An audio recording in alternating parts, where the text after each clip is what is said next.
We've just received word that former Chancellor Joe Gao has just arrived at the Onalaska Omni Center. We're going to send it back now to Allison Ferget to hear from Gao before the hearing. You're all going to be a little surprised when you see how far the prosecution, the university, and the system have gone. I mean, they really have, I think, gotten into some lying, and that's going to come out. And so we'll see how people feel about that.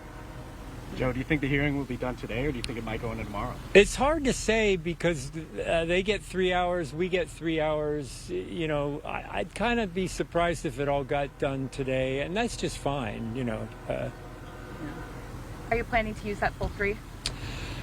Well, we've got to save time out of our 3 hours to do cross-examination of their witnesses. So, it's interesting. We'll just have to see how it flows. Yeah. And do you guys have witnesses that you have? We have one witness.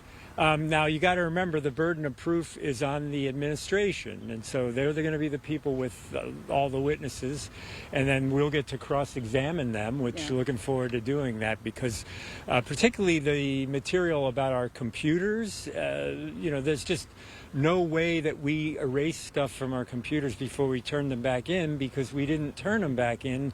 They took them from my office on December 22nd, and we have the text messages from the interim chancellor to the chief of police and the system's general counsel to show that.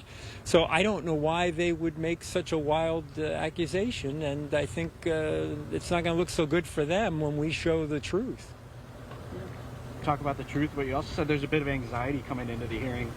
What's the anxiety coming out? You seem very confident about the hearing. Well, I was saying to Carmen in the car, being the chancellor for so long, you're very accustomed to going to a big event like this, and you're sort of on stage, the star of the thing, and that's cool. But being that there's the negativity of the system and some of the people at the university, that's I don't quite know what to make about that, and we'll see how that goes. We'll let you guys go. Okay. Thank you so much for your time. Thank you for coming. Appreciate it. We just spoke right ahead of this trial, right ahead of this hearing. We'll see what happens with this hearing later tonight. Reporting in Alaska, Allison Ferget. Alexandra, back to you. All right, Allison, thank you, and stay with us. We're back right after this.